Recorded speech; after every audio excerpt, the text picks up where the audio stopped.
आधार पर हुआ, या कोई भी बच्चा जो सेलेक्ट होता है उसकी रणनीति जनरली क्या होती है। तो सबसे पहला होता है कि आप अपने सिलेबस से गो थ्रू हो जाओ। आप ये देख लो कि आपके पाठ्यक्रम में आपको पढ़ना क्या है। हिंदी का मतलब कितना हिंदी पढ़ना है, इंग्लिश में भी कितना भाग आपको पढ़ना है, मैथ्स में क्या 10वीं लेवल का मैथ्स है, 12वीं लेवल का मैथ्स है, या कंपटीशन का कौन सा मैथ्स है। तो पहले आपको अपने सिलेबस से होकर के जाना है। इस रास्ते से चल करके आओगे तो उसके बाद में आप अगर ऑनलाइन कवर कर रहे हो तो आप वीडियो के माध्यम से पढ़ो। आप अगर किसी ऑफलाइन संस्थान में पढ़ रहे हो तो जो भी टीचर आपको पढ़ा रहा है आप उससे पहले अपना सिलेबस खत्म करो। अब 90% बच्चे की दिक्कत पता है क्या है, वो सिर्फ इसी को जन्म घुटी मानता है। अभी मैं बताऊंगा फेलियर होने के कारण भी क्या होते हैं। ठीक है, तो जो कायदे से जो स्टेप होता है वो तो यही होना चाहिए कि आप पहले वीडियो को देखिए। वीडियो कोई भी चैप्टर, जैसे मान लीजिए कि आपने परसेंटेज पढ़ लिया, तो प्रतिशत पढ़ने के बाद में उसके बाद में अगला कदम ये होना चाहिए कि आप प्रतिशत के सवालों की प्रैक्टिस करिए। लेकिन आज के समय दुनिया में सबको शॉर्टकट चाहिए, और शॉर्टकट के आधार पर वो ये सोचते हैं मेरी नौकरी लग जाए बस। तो शॉर्टकट से तो नहीं हो सकता यार। मैंने आपसे कहा ना कि आपके छोटे भाई और आप एक ही पेपर में बैठ रहे हो, ये मान करके चलो। ठीक है, तो आपकी नॉलेज चूंकि ज्यादा है, एक्सपीरियंस थोड़ा ज्यादा है, अनुभव थोड़ा ज्यादा है, कैलकुलेशंस आपके अच्छे हैं, तो नौकरी आप लेकर के जाएंगे। तो कहने के लिए ये 10वीं लेवल की परीक्षा है, लेकिन कहीं कहीं पर दूर दूर पर यहाँ पर कंपटीशन का जो स्टार्टिंग लाइन है वो सेम नहीं है, ये मान करके चलो। उसके बाद में प्रैक्टिस करने के बाद में तब आपको मॉक टेस्ट देना होता है। लेकिन दिक्कत ये है, सीजीएल वाले बच्चे मॉक टेस्ट को सीरियसली लेते हैं, और बाकी बच्चे जो कि एमटीएस की तैयारी कर रहे हैं या जीडी की तैयारी कर रहे हैं वो इसको बहुत ज्यादा सीरियसली नहीं लेते हैं। उन्हें लगता है ना मात्र खाली पढ़ने पढ़ने से हमारा सिलेक्शन हो जाएगा। मैं 100% बच्चों की बात नहीं कर रहा हूँ, 80 से 90% बच्चों की बात कर रहा हूँ मैं। तो यहाँ पर दिक्कत ये आती है, इस तक पहुंच ही नहीं पाते। इन्हें लगता है इतनी मेहनत करेंगे क्या, इतनी मेहनत करेंगे तो सीजीएल में सिलेक्शन क्यों ना ले, जीडी ही क्यों।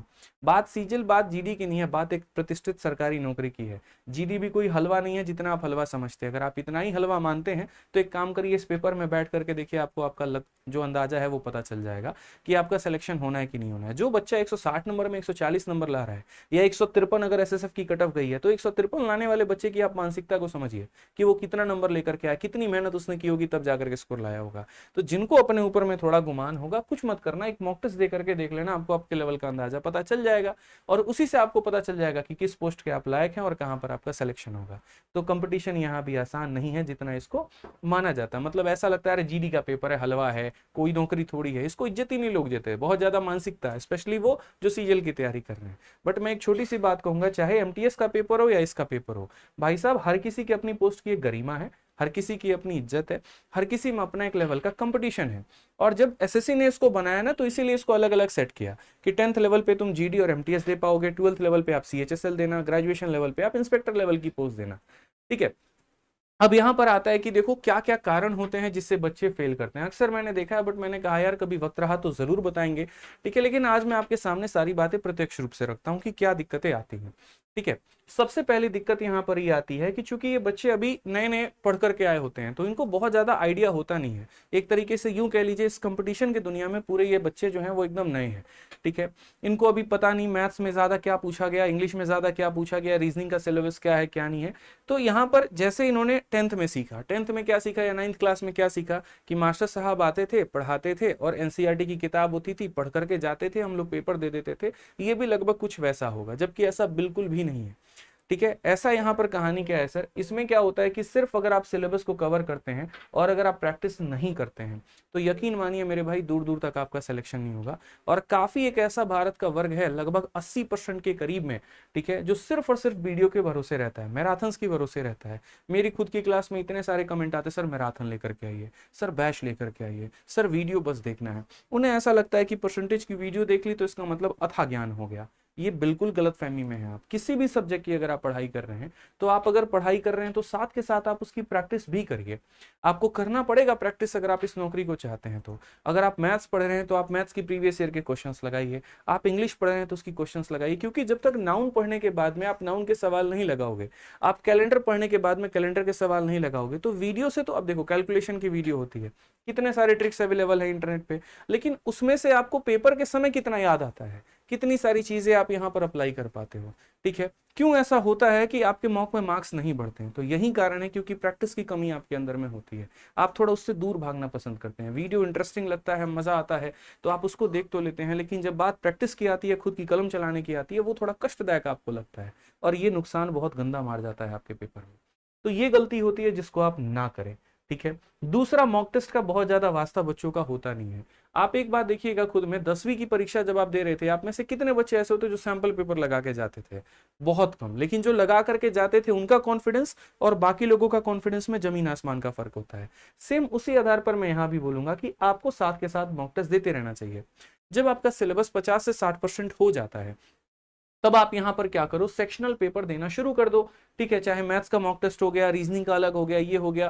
ठीक है कि मैथ्स पढ़ लिया तो मैथ्स के सेक्शनल दे रहे हैं, रीजनिंग पढ़ लिया तो रीजनिंग के दे रहे हैं, और 50 से 60% सिलेबस हो गया तो हफ्ते में एक पेपर तो शुरू से देने की आदत डालो। मैं मानता हूं कि सारे बच्चों के पास में लैपटॉप की सुविधा नहीं होती है, सारे बच्चे मॉक टेस्ट की सीरीज नहीं खरीद सकते हैं, तो कोई प्रैक्टिस सेट की बुक है तो वहां से आप प्रैक्टिस कर लीजिए, कोई पीडीएफ है टेलीग्राम पर है तो आप वहां से प्रैक्टिस कर लीजिए।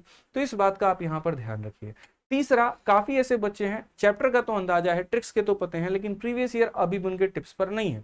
मैं मानता हूं सबसे पहला कदम है कि प्रीवियस ईयर आपका टिप्स पर होना चाहिए, जैसे 21 का पेपर, 22 का पेपर और 23 का पेपर। और जब 3 साल के पेपर को आप खत्म कर लो, उसके बाद में आपको थोड़ा इरेलीवेंट टाइप भी जाना है या किसी टीचर के क्वेश्चंस लगाने हैं, कोई किताब लगानी है, कोई बुक्स लगानी है तो लगाओ, लेकिन पहले इस प्रीवियस ईयर के ऊपर में बहुत ही अच्छी पकड़ बना करके चलो। ठीक है, उसके बाद में यहां पर आता है बेसिक अप्रोच के साथ में आप सीखते हैं। अब देखिए क्या होता है ना, कंपटीशन की दुनिया बड़ी नई सी है। आज आपने किसी एक टीचर को पकड़ा, आपने उससे पढ़ा, बहुत मजा भी आ रहा है आपको उससे पढ़ने में, नो डाउट है, लेकिन फिर बाद में आपको 6 महीने के बाद, साल भर के बाद रियलाइज होता है कि यार जो मैंने सीखा है वो तो काफी बेसिक अप्रोच है, ये वाले टीचर उससे ज्यादा बढ़िया थे। और उसके बाद में फिर आप उनको पकड़ करके पढ़ना शुरू करते हो, फिर कुछ समय बाद रियलाइज होता है यार ये भी बहुत बढ़िया नहीं थे, इनसे बढ़िया तो ये वाले टीचर हैं। उस भटकाव में आप बहुत ज्यादा अपना समय गवा देते हो। ठीक है, और मैं ये नहीं बोलूंगा यहाँ पर कि मैं ही बेस्ट टीचर हूँ, फलाने सर बहुत बेस्ट टीचर है, बिल्कुल भी नहीं। ये आपके साथ नहीं है, हर किसी के साथ में केस होता है। रियलिटी यहाँ पर यह है कि हर टीचर अपने स्तर पर बहुत बढ़िया पढ़ाते हैं, ऐसा बिल्कुल भी नहीं है, क्योंकि कोई भी टीचर यही सोचता है, यही एफर्ट लगाता है, यार मैं पढ़ा रहा हूँ तो बच्चे मेरे सेलेक्ट हों, बच्चे मेरे प्रतिशत नौकरी पाए यहाँ पे। क्योंकि एक टीचर की पहचान उसके सिलेक्शन के माध्यम से होती है, उसके पढ़ाने के तरीकों से होती है, उसका कंटेंट कितना रेलिवेंट है। और शायद ही आज के समय भारत में कोई ऐसा इंस्टीट्यूट होगा जिसके पास में सिलेक्शन नहीं होगा। एक अगर 100 बच्चे वाला भी कोई ऑफलाइन सेंटर का इंस्टीट्यूट है ना, तो सिलेक्शन उसके पास भी है, यानी सिलेक्शन हर जगह से हो रहे हैं।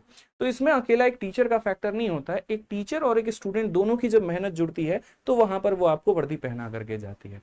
ठीक है, तो यहां पर थोड़ा सा ध्यान रखना है कि आप जब पढ़ाई कर रहे हैं तो सिर्फ और सिर्फ बेसिक अप्रोच के आधार पर ना रहें। मान लीजिए मैं भी हूं, कल के दिन मैंने भी आपको पढ़ाया, तो फिर भी आपकी एक क्वेस्ट होनी चाहिए, एक थ्रस्ट होनी चाहिए कि यार मुझे इसका और स्टैंडर्ड फॉर्मेट लेकर के जाना है। और ये धीरे धीरे धीरे धीरे आप सीखोगे, पहले दिन आप सीख ही नहीं सकते। कभी आपने कहीं पर कोई मॉक टेस्ट दिया तो वहां पर आपको कोई क्वेश्चन का बेस्ट सॉल्यूशन मिला, आपने वो सीख लिया, किसी टीचर की वीडियो से सीख लिया, किसी किताब से सीख लिया। तो ये थोड़ा सा आपको ध्यान में रख करके चलना है और ये गलतियों से आपको दूर हटना है। तो बात आती है कि सर ये गलतियां थी जिससे सिलेक्शन नहीं हो रहा था, तो क्या हम ऐसा करें कि जिससे सिलेक्शन होगा? मैं फिर से बोलूंगा, इसी ऑर्डर में करना है। पहले तो आपको वीडियो खत्म करनी है, कोई भी एक टॉपिक की, जैसे इंग्लिश आप पढ़ रहे हो तो एक टॉपिक पढ़ो, फिर उसी टॉपिक की प्रैक्टिस करो। मैथ्स आप पढ़ रहे हो तो एक टॉपिक पढ़ो, फिर आप उसी की प्रैक्टिस करो। जैसे आप रीजनिंग पढ़ रहे हो, मानो विक्रमजीत सर का आप सिलोगिज्म पढ़ रहे हो, तो आपने पढ़ा तो फिर उनकी प्रैक्टिस भी आप उसकी किताब से करो। रीजनिंग की जो भी किताब है आपके पास में, आप उससे अपनी प्रैक्टिस करो और तब जाकर के आप मॉक टेस्ट लगाओ।